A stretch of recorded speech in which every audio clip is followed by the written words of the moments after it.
conference to Soroka, or not? You mentioned it yesterday. Anyway, the study of this city that has now been visited 5 different times. Women and men are kept distinct. Old and young are kept distinct. And various other kinds of social categories are kept distinct, as they were not in the Linguistic Atlas of the United States and Canada until the 1970s. So he was a sociolinguist who was a dialectologist. So he founded a school of sociolinguistic dialectology, which I think is probably, if you had to have a single epithet, that works about the best, right? And the studies that I've looked at, they don't show that, but I have looked at other studies of his, including the Tsuruka one, which is a magnificent piece of work. And I noticed that Ken Matsuda says, he says in his abstract that the study that he's looking at on honorifics that goes back many years is probably the longest real-time study, but I wonder if Tsuruka might be a contender for that. We'll get into that when Ken gets up on his feet. Right? Yes, please. In respect to modern society, how far do you think that the media and the internet, how does that affect dialectology? Because then people from the East can get access to dialects from the West, and it mixes. So how far does that affect, and how far do the previous theories and hypotheses still work? This is a question that I cannot direct to Shibata. he was innocent of the internet. First of all, I think the two elements that you mentioned, mass media and the internet, are, I think, entirely different and must be kept separate. They are not in the same league by any means. The internet is, in one sense, a means of mobility, and so it accelerates what has been the greatest social change in the last 150 years. That is the increase in mobility of 3 kinds. Geographic mobility, the kind of thing that allows someone like me to stand up here in Tokyo the day after I leave Toronto. Social mobility, that is the kind of thing that allows a person like me, who was expected to be a shift worker in a steel mill, to be able to stand up and talk about sophisticated linguistic concepts, social mobility. Occupational mobility, that is the people are given access to education and training so that they can be whatever they want to be. Those 3 kinds of mobility scarcely existed in the 1700s. And nowadays we consider them an inalienable right. People who don't have the right to access to education and training, we think they live in an oppressive environment, and the system has to be changed. It's an inalienable right. Those kinds of mobility are exercising a considerable influence. They have a great influence on the way we speak. In English, English is in a peculiar position in a sense because it spans the globe. One of the apparent changes that's going on in English is a kind of a neutralization, so that the standard varieties of English, the standard varieties spoken in New Zealand and the south of England and Canada and other places, are losing some traditional features that have been there for 1,000 years, like the yud that follows T and D in words like tune and duke, like the wh that used to be in distinguish words like where from where. Nowadays they're both where in most parts of the world. These things are happening irregularly, but they're happening in all regions. And even, I'm told, Scotland is starting to lose where in some regions. It's the last holder. It's going to be centuries before it's gone from there completely.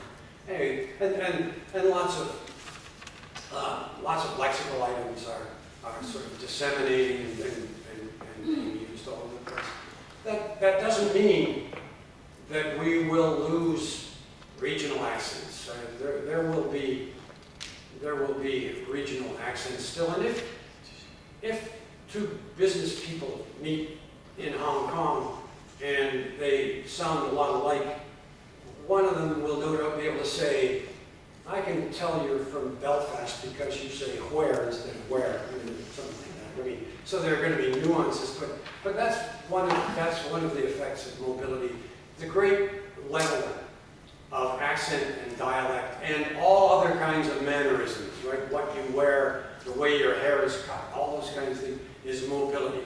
Face-to-face interaction has an enormous influence. And it has to be face-to-face interaction among people who are equals or peers or not master and slave, but somehow other equals.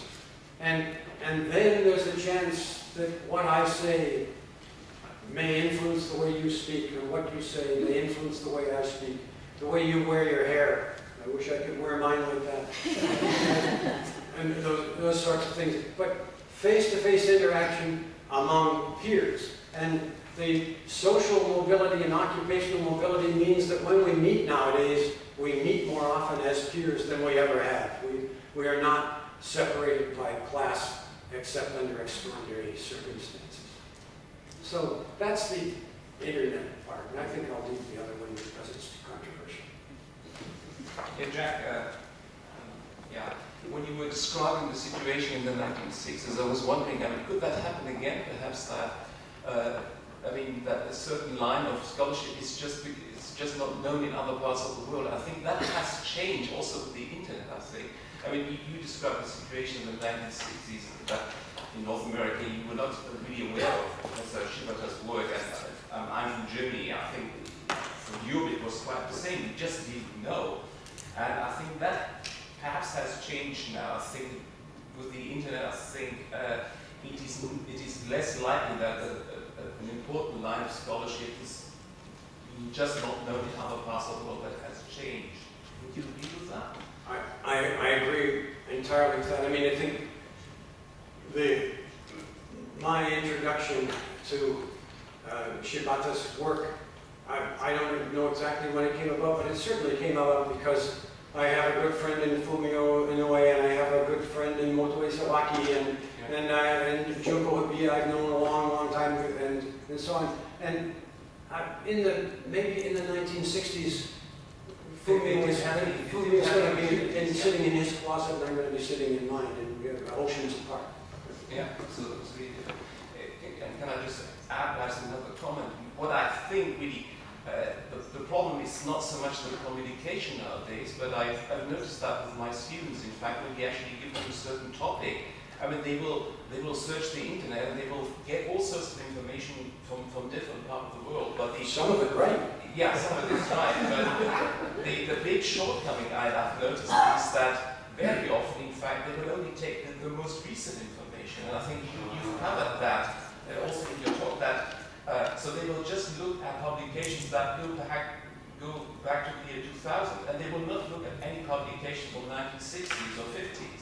And I think that perhaps is the bigger danger nowadays, that they actually don't follow back the research in history. And I think you've done that. You looked at really some old examples, in fact, where people looked at dialect differences. I think that is the bigger danger nowadays, that they will just take recent information and not really get information on linguistics that was there 100 years ago, and it is there, but they just don't use that. Heinrich, I agree, and I think that it's one of the consequences is, as teachers, we have a new mandate, right? The new mandate is to try to get some depth in what our students are looking at, listening to, paying attention to.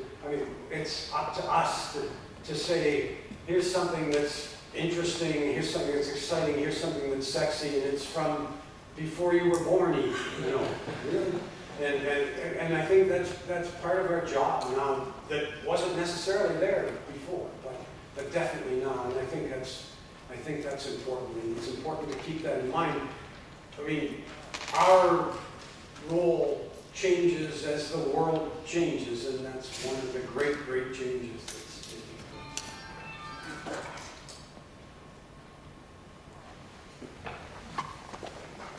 You mentioned language leaders have shared personality traits. I wonder if you could comment on those traits by Japanese speakers and that woman Elizabeth you mentioned. Are they preferred or dispreferred personality traits in Asian culture and in Western culture? I don't think I could, make a judgment one way or the other, but the people who are language leaders, people like Elizabeth and Shibata's language leaders, they're popular. They've got friends. Everybody likes them, right? Nobody steals their lunch money.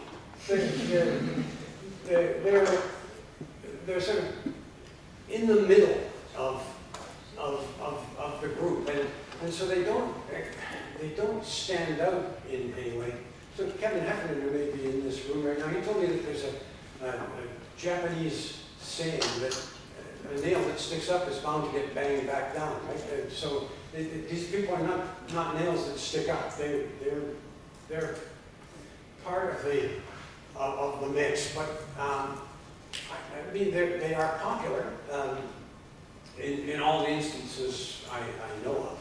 And I don't know how much we can make of that, but I was excited by the notion of the insider because there are lots and lots of novels, for instance, written about people who are alienated, people who are outsiders, people who are interlopers. And insiders are none of those things, right? And there aren't many novels written about them because they're sort of the middle of the pack. If you've got a bell curve, they're right in the middle of it somewhere. That's the way it seems anyway. But of course, this is an area that needs to be looked into more carefully.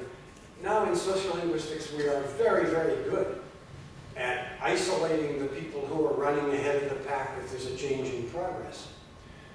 But we are not very good yet at discerning what their character traits are, what they're like, who they really are. I mean, we know which group they are, we can isolate them, but we could do more. We could spot them, I think, as insiders. The part of my textbook where this comes from is called oddballs and insiders, and there are 3 categories of oddballs, but there's only 1 category of insider. And we do find these in our samples, and as field working linguists, it's one of the joys and delights, of course, to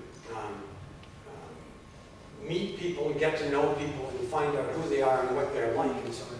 But we haven't raised that, I think, to a professional level yet. They are, in any case, there's work to be done on who the leaders are and what their character traits are, if they share character traits or if they are just a mixed bag.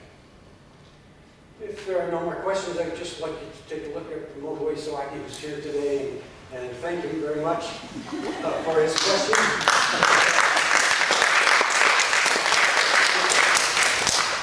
Thank you. And at the conference in Bamberg, I mean, that's because Motoe could take an airplane from Tokyo to Germany, and I could take an airplane from Toronto to Germany, and we both ended up in the same place singing "You Are My Sunshine." Thanks very much.